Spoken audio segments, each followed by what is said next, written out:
Dana, how do you so completely turn a game on its head where you go from a 0 for 10 stretch where you're really out of sorts in the first half to making 13 in a row and holding them 1 of 10 and making them look like they don't know what they're doing in the second? We took some questionable shots there, and that's being nice. That got us out of rhythm. And defensively, we had 8 deflections the whole first half, and we had 27 the second half. So it gives you an idea of the difference, I thought, in intensity. And some of that's human nature. When shots aren't going, you're not quite as active. And, we got that stretch, and crowd got into it. Our activity defensively was pretty good. But, we had a good stretch there. But, the thing we were most pleased with, they didn't score there for a while, and we were able to make a pretty good run. Were you happy with the defensive intensity overall in the second half? Second half, with 27 deflections, that's a really high number for us. And our perimeter guys, Keyshawn, Jackson, and Brennan had most of them. So that's, not letting them move the ball where they want, is a big thing. You make a Keys play night when Jackson wasn't playing his best. He came in and played really well for you guys. Well, that should be, as I mentioned earlier, going into the season, we thought our depth was going to be one of our big strengths. We thought we had guys that could play, and the numbers got down there for a while and kind of held us back. But now that we're getting people back integrated into what we're doing, I hope that depth will be important. I don't know if a 52-28 in the second half is some of that depth, being able to play, but we didn't have to play. Dante played 30, and no one else got to 30. And so, we've been trying to get him to play at a different pace, a different intensity level. And with the guys back now, we should be able to do a little better job of that.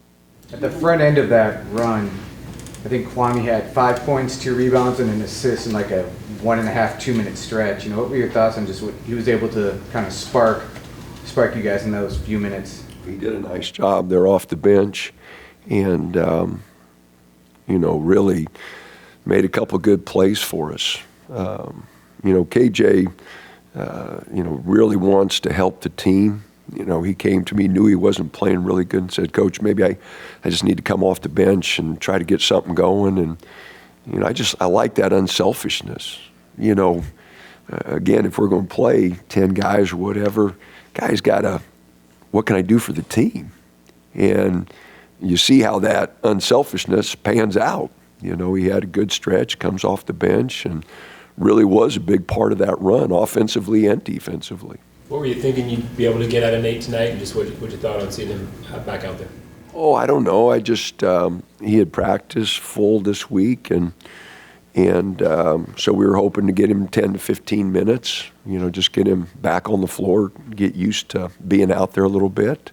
But he comes out, hits the first 3, and then tugging on his shirt and wanting out. So, but it's going to be that way for a while. But that size, I think will help us once we get everybody on the same page. We made some communication mistakes again on switches that really gave up some easy baskets that I'm disappointed in, that we can get better if we can eliminate some of those, communication mistakes. So guys just going to have to keep getting better in practice, and hopefully that'll translate to the games. Do you believe in statement wins? And if so, do you think this kind of qualifies as one tonight against them? Oh, I don't know. I mean, every game's important.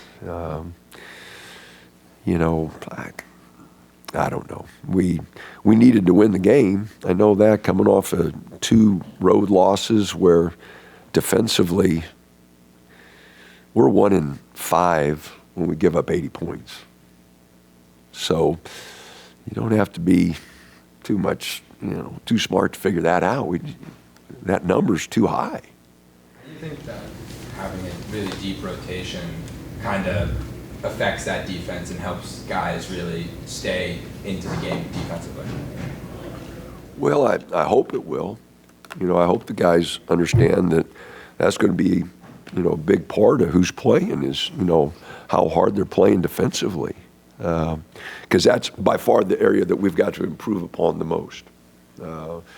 If you look at Ken Palm, and they analyze offense, defense, our defense is not rated very good, and it's not. We gave up 48 points in the second half, against Utah. I mean, give up 80, we can't do that.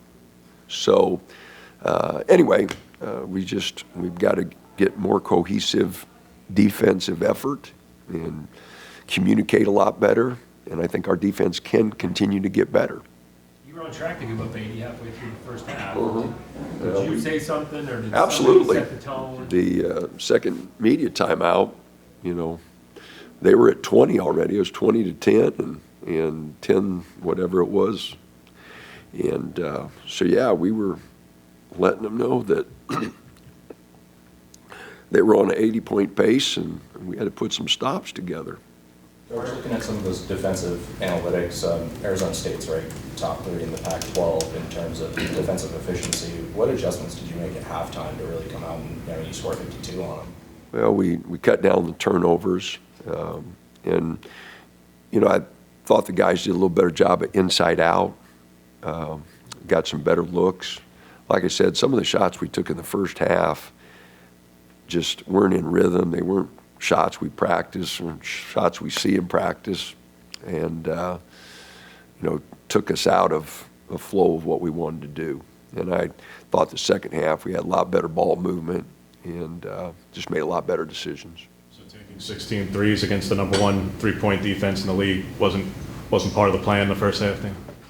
Well, I just thought 3 or 4 of them were really quick, and we didn't make them guard. We didn't make them guard inside out. We didn't make them guard a drive, a penetration. So, the second half, we only take 7, which their quickness on the perimeter makes them tough. That's why they're so good defensively. And then Gaffney inside can block shots. But, their athleticism on the perimeter is as good as anybody in the league.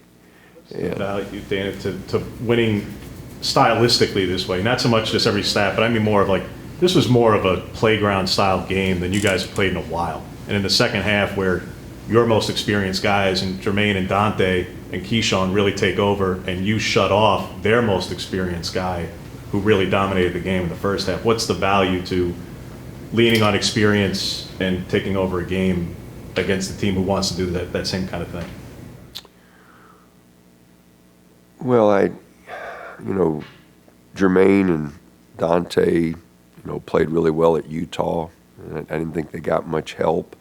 And I'm not just talking about offensively. I was talking about the defensive end on the boards. The style of the game, like I said, they grab and hold and really get after you on the perimeter. So I thought that sped us up the first half and why we took some of those bad shots. Second half, I thought our flow offensively was a lot better. We got a lot of looks out of transition. We got a lot of looks off of good ball movement. And then we ran a few sets. Jermaine hit a couple. We got one into Dante. So some of our sets worked out okay. But, you depend on guys with experience. And in the COVID era here, there's so many old teams. You look at their team, they got a lot of old guys on there. And that's where guys like Jackson and KJ and guys that haven't played much, the physicality and getting ready, you saw those guys, they looked older than us, especially at some spots. So, but Dante looks old, and Jermaine looks old, so. 2 more. We talked on Tuesday about how you wanted the team to use Dante more. Are you happy with how they used him tonight and how he's been re-integrated in the team through 4 games? Dante? Yeah. Dante, he really had offensively a very efficient game. If you take out the turnovers, he had a tremendous game. The guys are continuing to look for him. He's a really good passer. He's a willing passer. He's really looking for guys to get open, to cut. So getting him and Nate back and working them into the rotation is going to be really important for us. Your thoughts on Arizona and the matchup that becomes now that you got the win tonight? It's the next game, and they're the class of the conference right now. They're ranked and have beaten good teams, so we know we're going to have to play really well to beat them, and we know it's going to be a tough physical game. They're big and strong inside, which makes it really good that we have Dante and Nate back to try to match some of that size. So it will be a physical game, and be determined on who communicates the best defensively, because they can really score. I think they're the leading scoring team in our conference. So we're going to have to communicate on the defensive end, and rebounding margin, they really get on the boards. We're going to have to do a great job there. So we'll start watching film tonight and hopefully be ready for a good practice tomorrow and be ready at 2:30 on Saturday.